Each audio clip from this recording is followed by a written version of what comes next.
பசியோடு யார் வந்தாலும் உடனே ஒருவேளை சோறு கிடைக்கும்னு நம்பி வர இடம் உங்கள் ஆஃபீஸ் தான். பசி பட்டினின்னு கிடந்து வந்த ஆள் இதை பண்ணுறாருனா சரி. நீங்கள் வசதியான வீட்டில் வளர்ந்து வந்தவர். இந்த பழக்கம் எப்படி உங்களுக்கு வந்தது என்று விஜயகாந்த் அவர்களிடம் ஒரு முறை கேட்டபோது அதற்கு விஜயகாந்த் அவர்கள், அதுக்கு காரணம் எங்கள் ரைஸ் மில். மதுரை மில்லில் நான் இருந்தப்போ வேலையாட்களை கவனிப்பேன்.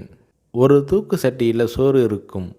மதியம் பாதியை சாப்பிட்டு விட்டு மறுபடியும் வேலைக்கு போயிடுவாங்க. 3-3:30 மணிக்கு மிச்சம் மீதியை சாப்பிடுவாங்க. எனக்கு வர சாப்பாட்டு பாத்திரங்களை கழுவுவதற்கு போட்டியே இருக்கும். காரணம், அதில் பாதி சாப்பாடு மிச்சம் இருக்கும். உலகத்தில் பெரிய கொடுமை பசி கொடுமை தான். வயிறு காஞ்சி வந்து நின்றவனுக்கு என்ன சொன்னாலும் ஏறாது. தவிர பெரியவங்க சொல்லுவாங்க, மனுஷனுக்கு எது கொடுத்தாலும் எவ்வளவு கொடுத்தாலும் பத்தாது, வேணும் வேணும் என்று தான் கேட்பான். அவன் போதும்னு சொல்கிற ஒரே விஷயம் சோறு மட்டும்தான்னு சொல்லுவாங்க.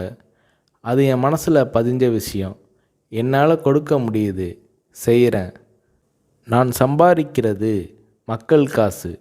என் உழைப்புக்கு அதிகமாகவே ஊதியம் தராங்க. அதில் ஒரு பகுதியை படிப்பு அது இதுன்னு அவங்க உதவிக்காக செலவழிக்கிறது என்னோட பொறுப்பு என்கிறார் விஜயகாந்த்.